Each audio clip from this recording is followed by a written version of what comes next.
तो आज हम बात कर रहे हैं सूर्यकांत त्रिपाठी निराला की एक बहुत ही कह सकते हैं कालजयी रचना राम की शक्ति पूजा पर। जी। और हमारे पास इस पर एक काफी दिलचस्प आलोचनात्मक समीक्षा है। ये समीक्षा ना कविता के जो मनोवैज्ञानिक पहलू हैं और निराला की जो अपनी खास शैली है उस पर काफी रोशनी डालती है। तो आज का हमारा इरादा सिर्फ कहानी दोहराना नहीं है, बल्कि ये देखना है कि ये समीक्षा इस जानी पहचानी कविता को मतलब किस नए नजरिए से देखती है। बिल्कुल।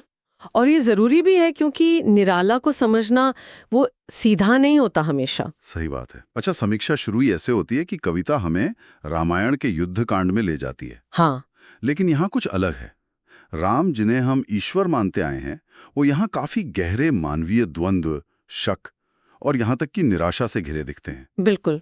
समीक्षा एक सवाल भी उठाती है कि क्या निराला राम को यहाँ। हाँ, ये बहुत अहम सवाल है और समीक्षा का तर्क ये है कि ये कमजोरी नहीं है, ये तो निराला के कह सकते हैं क्रांतिकारी सोच है। अच्छा, कैसे? वो ईश्वर अवतार के अंदर जो इंसान है ना, उसको टटोल रहे हैं। समीक्षा ये कहती है कि राम की ये निराशा दिखाती है कि जो बड़ी लड़ाई होती है वो सिर्फ बाहरी दुश्मन से नहीं होती, वो अपने अंदर के अंधेरे से भी होती है और यहीं से मतलब शक्ति की जरूरत महसूस होती है। हाँ। कोई बाहरी मदद नहीं, बल्कि अपनी भीतरी जो अपनी आंतरिक ऊर्जा है उसे जगाने की जरूरत। अच्छा, तो इसी जरूरत के चलते फिर राम वो कठिन शक्ति पूजा का संकल्प लेते हैं। जी हाँ। समीक्षा इस पूजा के वर्णन पर खास ध्यान देती है। जी। खासकर उस पल पर जब अंतिम दिन पूजा में एक नील कमल कम पड़ जाता है। हाँ, वो बहुत महत्वपूर्ण क्षण है। तो समीक्षा के हिसाब से ये सिर्फ एक फूल का कम होना नहीं था, ये मतलब राम की परीक्षा की पराकाष्ठा थी। आपका क्या मानना है समीक्षा के हवाले से इस पर? बिल्कुल। समीक्षा इसे एक प्रतीकात्मक संकट मानती है, मतलब ये वो आखिरी बाधा है आत्मसिद्धि से ठीक पहले वाली। और यही राम का वो असाधारण संकल्प सामने आता है जिसे निराला ने शब्दों में अमर कर दिया कि वो अपना कमल नयन यानी अपनी आंख ही अर्पित करने का निश्चय करते हैं। हाँ। समीक्षा इस क्षण को सिर्फ त्याग नहीं मानती, ये आत्म अर्पण की चरम सीमा है जहां कर्ता और कर्म मतलब एक हो जाते हैं और फिर शक्तियां प्रकट होते हैं। समीक्षा इस क्लाइमैक्स को कैसे देखती है? क्या ये सिर्फ एक देवी का आकर वरदान देना है या कुछ और है? नहीं, समीक्षा के मुताबिक ये सिर्फ देवीय हस्तक्षेप नहीं है। अच्छा। ये दरअसल राम के अपने अंदर की शक्ति का जागृत होना है, उनके अपने संकल्प की जीत है। शक्ति का प्रकट होना एक तरह से इस बात का प्रतीक है कि जब इंसान अपनी पूरी चेतना, अपना सब कुछ दांव पर लगा देता है ना, तो उसकी आंतरिक शक्ति ही बाहरी परिस्थितियों पर विजय पाती है। अच्छा। समीक्षा कहती है कि वो कमल फिर सिर्फ फूल नहीं रह जाता, वो आत्मसमर्पण और आत्मबल का प्रतीक बन जाता है। तो अगर समीक्षा के नजरिए से देखें तो ये कविता फिर सिर्फ राम और रावण की लड़ाई नहीं है। बिल्कुल नहीं। ये हर उस इंसान की कहानी है जो जीवन के बड़े संघर्षों से जूझ रहा है, चाहे वो बाहरी हो या भीतरी। हाँ बिल्कुल। समीक्षा इसी बात पे जोर देती है कि शक्ति पूजा असल में अपनी आंतरिक क्षमता, अपनी संकल्प शक्ति को जगाने का एक अनुष्ठान है, एक प्रक्रिया है। और यहीं शायद निराला की काव्य कला की बात आती है। हाँ बिल्कुल। समीक्षा बताती है कि निराला ने कैसे अपनी भाषा और शैली से इस गहरे दर्शन को साधा है।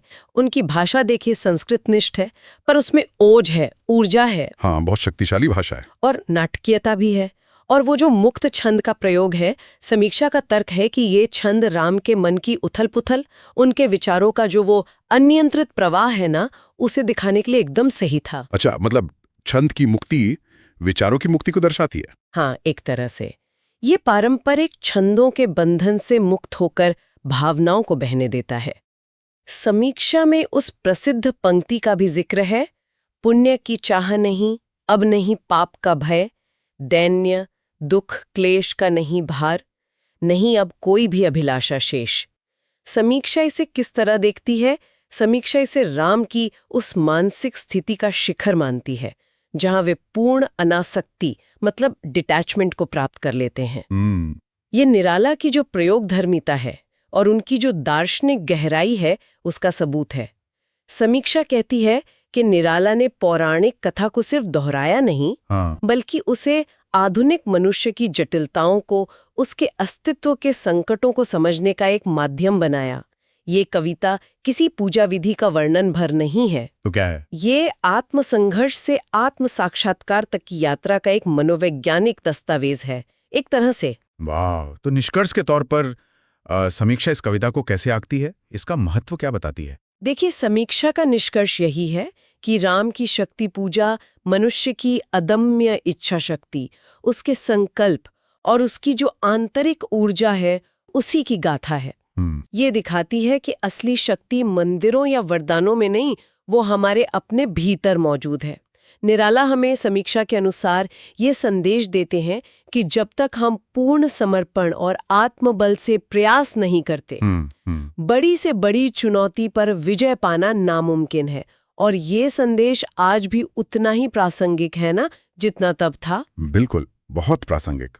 तो इस गहरी बातचीत के अंत में एक विचार सोचने के लिए ये है, जो शायद समीक्षा भी इशारों में कहती है जी, कि जिस तरह राम ने बाहरी संकट के समय अपनी अंदरूनी शक्ति को पहचाना और जगाया, क्या हम आज की इस भागदौड़, तनाव और अनिश्चितताओं के बीच अपनी भीतरी शक्ति को पहचानने और उसे जगाने के लिए वैसा ही संकल्प और समर्पण दिखा सकते हैं? ये बहुत बड़ा सवाल है। और वो कौन सा नीलकमल है जो हमें अपनी पूरी क्षमता तक पहुंचने से रोक रहा है? ये सोचने वाली बात है।